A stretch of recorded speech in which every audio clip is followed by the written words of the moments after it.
The truth.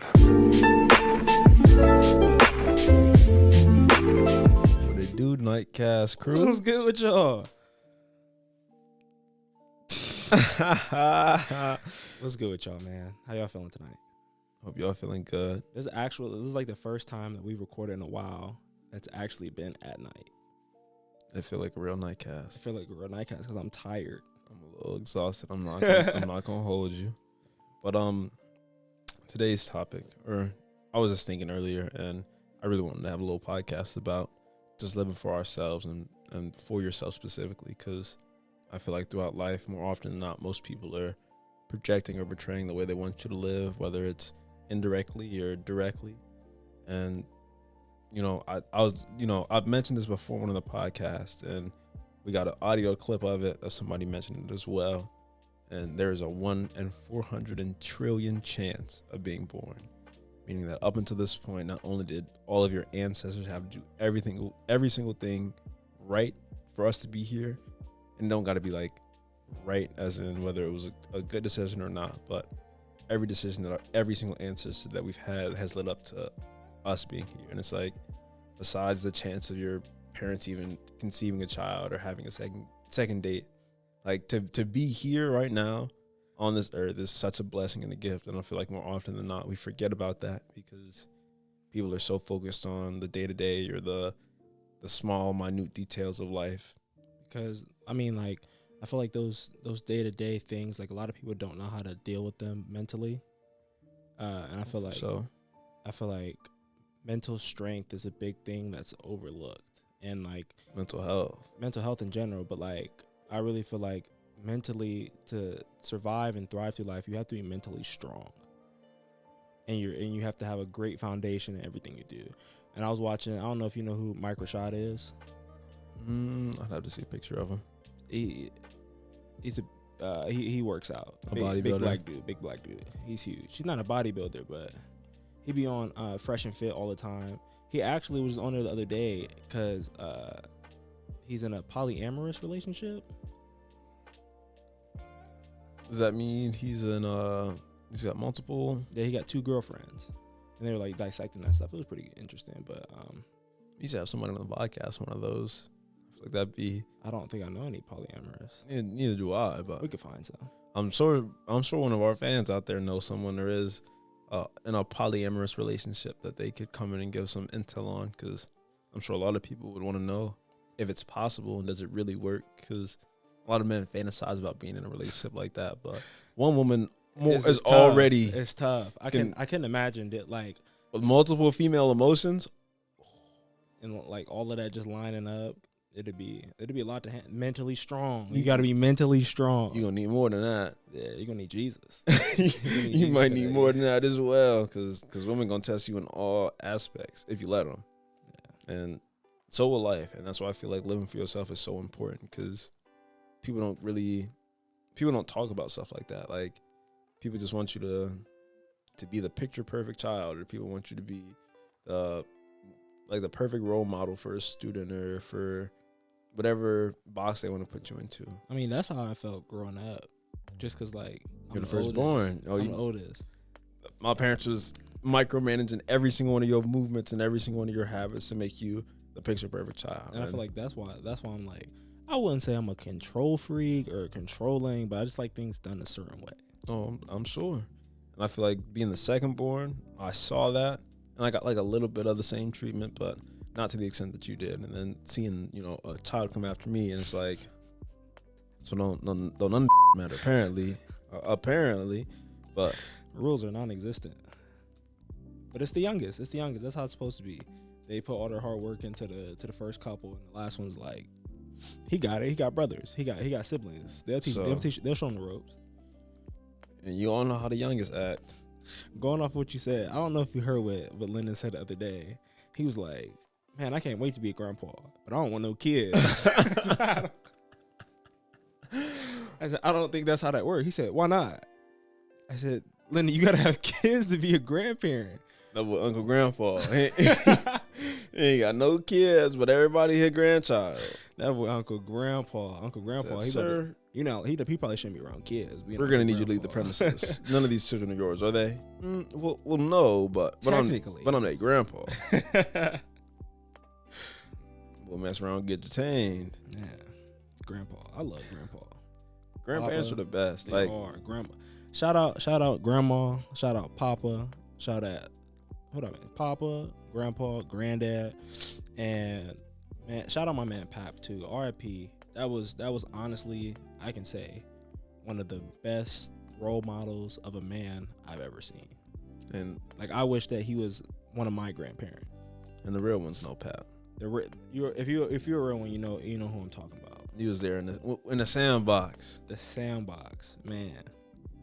But specifically, I wanted to hit on the fact that life is such a gift that people often forget it and are spending so much time focused on the smaller things in life, the day-to-day, the 2-minute interactions with people that shouldn't have such an effect on us, but we focus on and constantly bring up in our minds over and over and over again until where we're almost like stopping ourselves from continuing on in our lives because we were so focused on something that happened however long ago. Like, you're literally incapacitated by the person that cut you off. That's the word I was looking for. But something small and minute like that will really affect someone's entire day.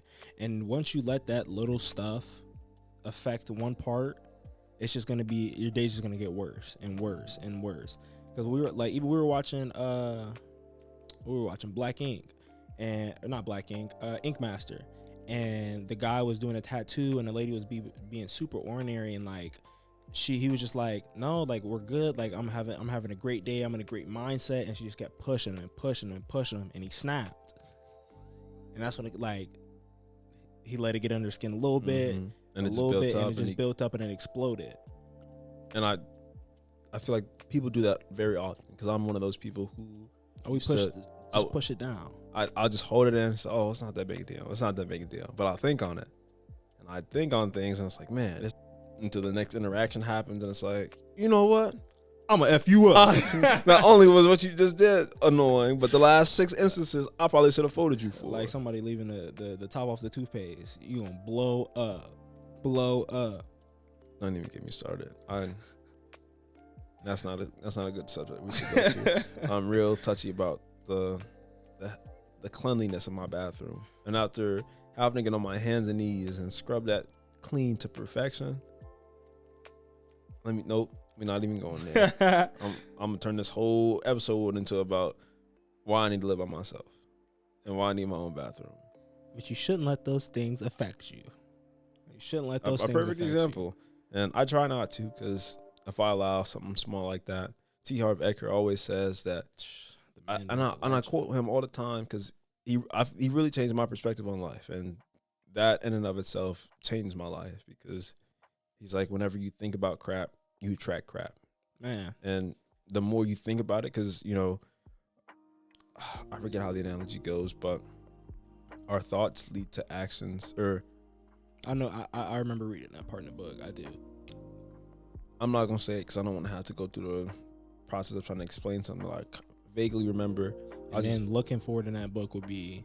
No, I know where it is because I didn't bookmark the page. So instead of saying it, I'll just toss it up there and just give myself some time to. I'm gonna give Lawrence some time to edit that picture and after I take a screenshot. By the way, Girl Man Monday, when we thought Latrell was gonna be doing pop-ups, he did not. I actually had to do all the pop-ups. So thanks, Lawrence. It was a very tedious process. I did a couple. I just want you guys to know that he wrote in some text boxes. Don't make it seem like it was something that small. Out of the 50, after the 50 things, he put in a text box. Hey, but as y'all can see, I might have talked the most in Grown Man Monday, but that boy was throwing all the pop-ups. That was not me. I did do it a little bit because I was like, oh, yeah, I'm going to make this a little tougher tarot. And I made it tougher myself, so that's karma. Simple as that. But back to what I was saying, when T. Harv was talking about just how when you think about crap, it doesn't just stop there. T. Harv is explaining how the more we think about things, the more they attract other things that think alike. So if you believe in the law of attraction or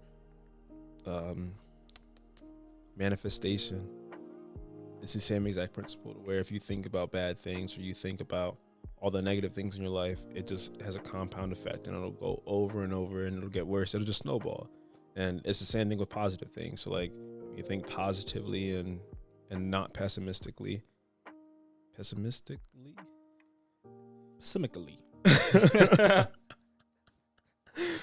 He says some lack. I'm tired as hell.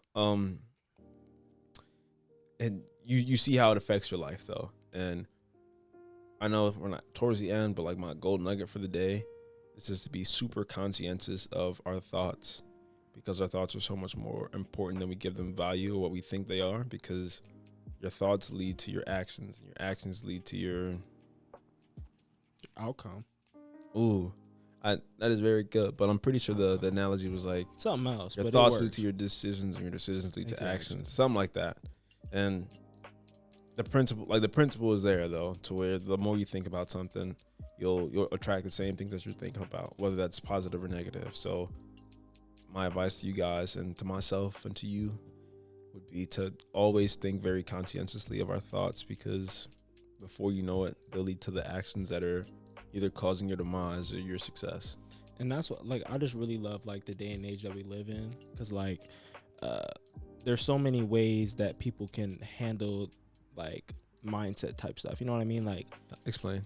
Like, for example, if you believe in religion's a great way to recenter yourself and really align just everything and get you in a positive mindset, whether it's pastimes like working out or playing music, hobbies and stuff like that. Because I know for me personally, even though it pissed me off like hell, if I'm having a rough day, a rough time, I hop on the game for a little bit. The game is really helps me escape from stuff for a little bit. And for most men, did we drop the video game episode? We didn't. Oh, that's gonna be so good. Do you know where that one is? I don't think I saw it on the GoPro, so we might only have like the audio from that. I think some technical difficulty. I promise y'all, it's good because it's holding me to a higher standard to where I have to put out more content, and I want to, and I need to, because to be consistent, I have to show that I can be consistent. If that makes sense. To grow in anything, you got to be consistent. Most definitely, but we had to talk about video games because for most men, or for most people, not even like no gender needed, but like for the majority, it's there. The game girls out there, shout out to you. I know, but I'm just saying for the majority. I know. A lot of boys grow up on video games, I should say. So, and it's a staple. And for example, like when we hang out with the guys, I don't really know what girls be doing when they be hanging out. It just don't look fun. But I know my guys. But anyways, yeah, like we grew up playing video games. So like when we hang out, the guys come over, we kicking it. We're on the game. We're running 2K. We're running Madden. We wasn't really into COD like that growing up because my mom didn't like us playing shooting games. So we didn't play much of that. But I'm still waiting on the test study to see if young children playing these video games is either helping or negatively affecting these children. Because at this point, I'm not sure. At first, it was a good escape, and now it's like, because I've been playing. I don't know if y'all know, but if you have an opportunity, look up Blade and Sorcery. That's the game I've been playing a lot lately. Rated M for mature. Rated M for mature. Honestly, M for mature. And I feel like if I was a child playing that game, it would not be good. And it's like it gets into the debate where it's like, when is it the good time to start playing video games? Or, in all honesty, like technology itself is like, when is it a good time to have your child acclimated to the world? Because like as soon as you give your child a little bit of freedom of technology, and it can go anywhere. You have the whole world at your fingertips. And it's like, it's a lot of power for somebody who's not responsible or aware of the ramifications of technology. Of course. Because the age of information, that could be a gift or a curse. Yeah. But it's so funny because like talking about like kids and stuff like that, it was talking about like this little girl. It was like a TikTok. Like, just for y'all, I don't have TikTok at the moment. I'm off of social medias at the moment. But give yourself a round of applause because it take a lot. That's the yellow Wrong one. That's all right. There we go. There we go. There we go. We're proud of you, There we go, Lawrence. yeah. Don't hit again. It don't stop. That's the only one. Then if you click it once, and you click it again, she gonna clap again. Say, hey, whoa. I don't need no 15-second interjection of clapping. Yeah, but anyways, I'm off of social media until I become a consumer or a producer, not a consumer. But anyways, but before you get onto that, I just want to let you guys know, if you're not creating content and I don't want to dog anybody, because I was also stuck in the trap of, I was a robot for my technology. I was working for it. I would wake up and look for my phone. I would wake up and check all my social medias. I would wake up and first thing that I do, where's all my technology? I don't care if I had my glasses on. I don't care if my room was pitch black. I don't care if I had water to hydrate yet. Where's my phone? Where's my technology? Who texted me last? What are my missed notifications? Like, I know somebody wants to get in contact with me. And now that I'm actually making content and using technology for, I don't want to say like its main purpose, but for it to help progress small businesses or for people to help publicize their agendas and the things they want to share with the world, it's like I have a whole different respect for it. But it made me realize that I was so stuck in the loop for so long, and I was so unaware, because I'm like, oh well, my Snap score getting higher, so that's a good thing. I'm getting more clout. More people are adding my Snapchat. Yeah, I didn't even know. I didn't really pay attention to Snap scores until like people be like, bro, you're a Snap score. Ooh, my phone was at like your number too high. Your number too high. 800,000. But the problem is, I knew dudes and shorties Snap scores like 1.8 million, 2 million. I said, yeah, that's a lot. Everybody. That's a lot. You never said no to a Snapchat or a Snapchat friend. But anyways, the kid had got in trouble, and she was like, I'm gonna take your iPad away from you. And then like it popped up, and it was like the caption was, or the words on the screen was, well, so are you gonna entertain me for 2 hours? Facts. No, because parents, it's an escape. I've seen it firsthand. Yes, I could sit here and talk to you and be with you and be attentive for 4 or 5 hours if I have to, and most parents would love to. However, it's real life. People be busy. I just got to a point in my life where I actually realized, like, my parents are humans too.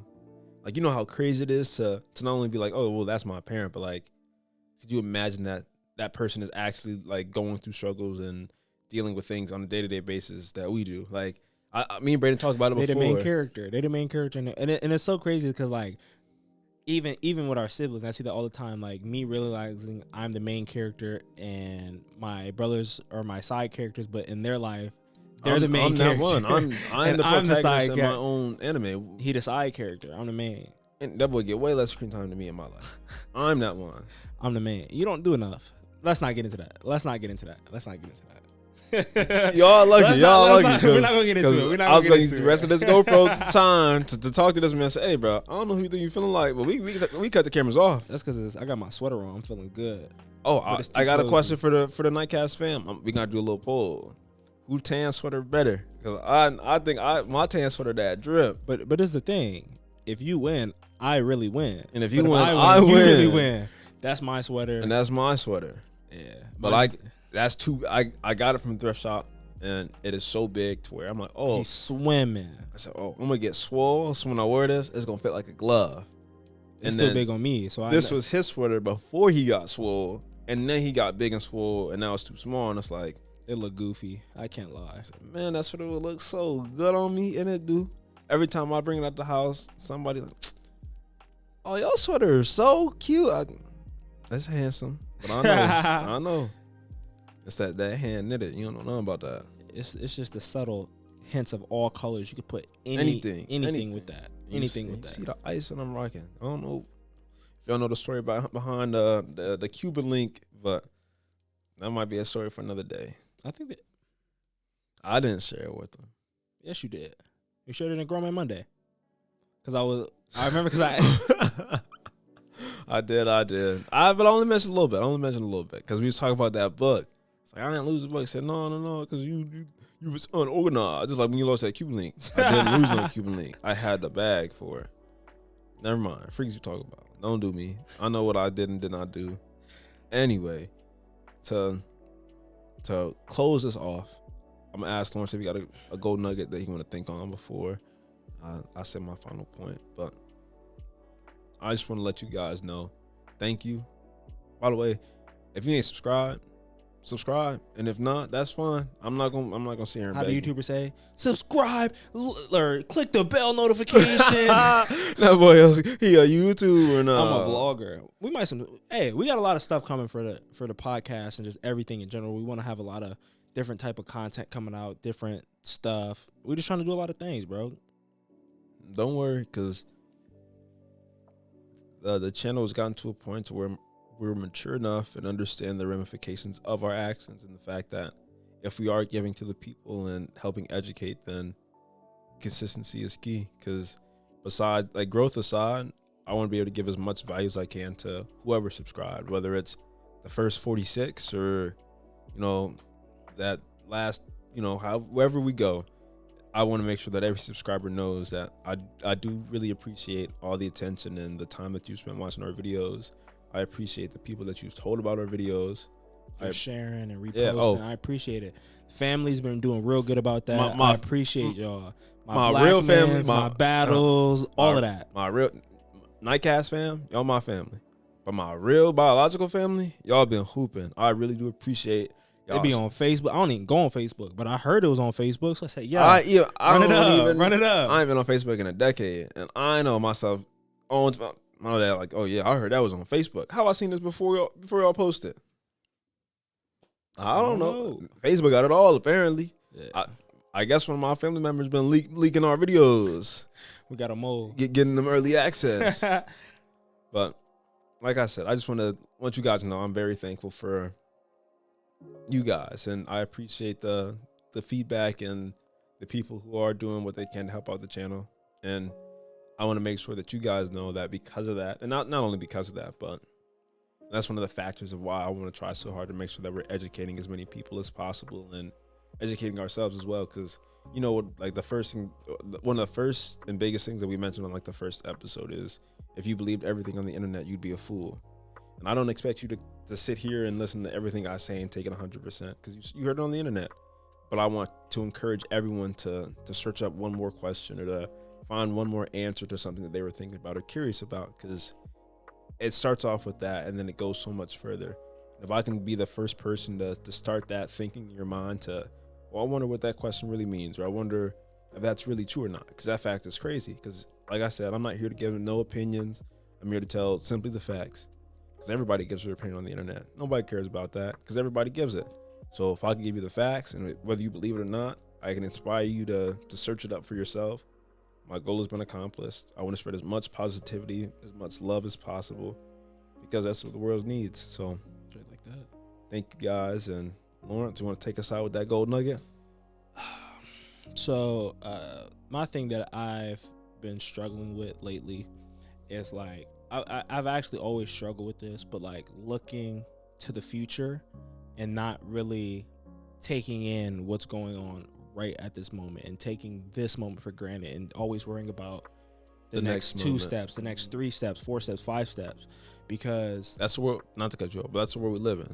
It's so fast to where everybody's so worried about, oh, well, I know what you did today, but my whole life, you got to get ready for college. You got to get ready for this. And it's like, well, yeah, but I'm living here today. I need to do things today to get me to that point 12 years down the line, or however long it was to get me into school, even though I'm not even in school now. So apparently somebody lied, because everything that I did was to get me into my dream school, and here I am.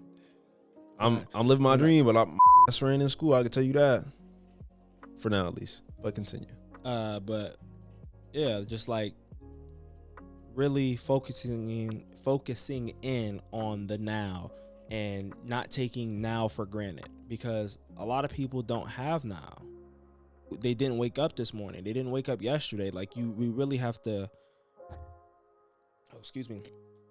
Continue to count your blessings. Just the smallest thing, because like, I know, like personally, when I pray, I really just thank God for being able to walk, being able to talk, to see, to smell. People ain't blessed, or people are blessed, but they just have different challenges in their life that they were meant to handle. And that's one thing that they always say, like, if God put this problem that you see as a problem, this storm that you're weathering, a trial, a tribulation, whatever it is, you are able to overcome it. Because if you were not able to overcome it, it wouldn't have came to you. And so, like, that's my thing. That's my golden nugget. Boy, that deep. Yeah, really, sir. really soak in the now. Be grateful for what you have now. Because if you're not grateful for what you have now and the people and the things that you have now, God will never be able to bless you with more things because you're not grateful for the things that you have at this moment. One of the other Nightcast members, Braden, was talking about that a couple of days ago. I don't know if you guys are keeping up with his story, but he posts a lot of informational and educational things in his story. Check it out sometime. I can put the link in the description. But it was just talking about being thankful because the now is so precious to where if you're so focused on the future, you'll never be able to grasp just how great the things are that you have now or the responsibilities that you have to handle today. Because if you're so focused on being happy and having everything that you need to live the life that you want in the future, you'll never be able to make the responsible choices and decisions to get you there. It'll always be a dream. And we said, it's hilarious because I was the one who typed in the name of the quote or like the full, or put the picture in for the quote maybe, and I still can't think of it. A dream is nothing without, I don't want to get it started again, but a goal is nothing without a dream. Or no, a dream, no, a goal without a plan is nothing more than a dream. A goal without a plan is nothing more than a dream. Kind of everything. That's the one. That's the one. 100%. I can't repeat it because say it one more time for me, Lawrence. Pressure's on. Here we go. A goal without a plan is nothing but a dream. And it's the truth, because if you're so focused on, because even I was in that boat to where I was so like, when I get enough money, I'll change the world. When I'm financially stable and don't have to worry about my finances, and I don't have to worry about my living situation or what's going on in my life, then I'll be able to take the step to make a difference in somebody's life. And that's the key. You just got to take the step. I want to make a difference in people's lives today, right now, every chance I can. So when I do have the finances to make even more change, it'll be even easier for me to reach out to so many more people because I've already taken the steps today, or it'll be the past, but I've taken the steps in the now to better prepare myself for the future. And I like that. And just go off what you said. I know we're supposed to be in and out, but just some real quick thing. Take your knowledge. We ain't going nowhere. So like, you said when, like you wanted to wait till you're financially able, stuff like that, and it was crazy because this dude was talking about, he was like, alcohol and money are the same thing in essence, because it doesn't make you a new person. It just amplifies the person that you already are. Hey, boy. We got to put a little. Yeah. Because that's an amplifier. That's a knowledge bomb. Because for example, like it's this lady that we work with at our job, and she is the sweetest, most genuine person. Imagine a golden retriever puppy in human form, who love the Lord, and she just so. I don't want to say she's small, but she's smaller than me, and she's just so cute and so happy, and her energy is overflowing at all times. And like, if she was right now, like, because right now she's still that way. If she was to be like Jeff Bezos type money, she would be like beyond, like, but like it would just amplify what she already is. Like, I know a whole lot of douchebags. Everyone knows a whole lot of douchebags, whatever you want to call them. Yo, might be one. You might be, but like, when those people do get money, or when those people do drink alcohol, whatever, it's not creating a new person, a new facade. It's just amplifying that already rotten person, how rotten that person already is. Some of y'all might not like this. That alcohol didn't make you do nothing.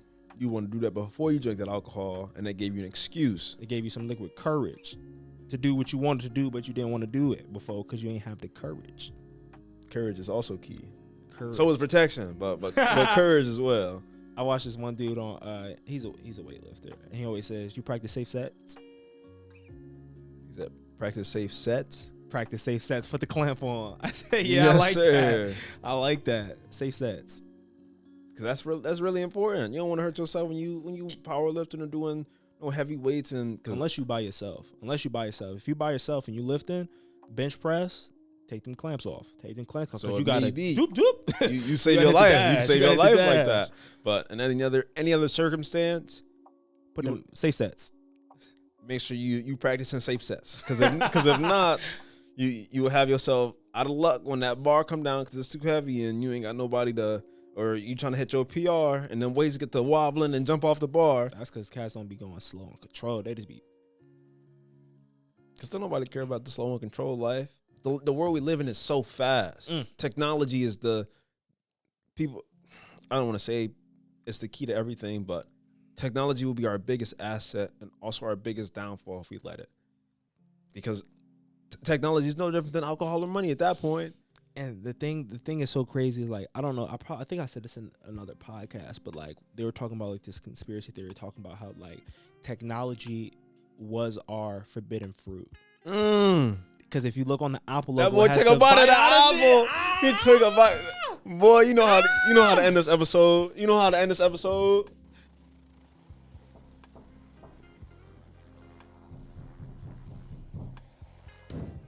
We done did it again.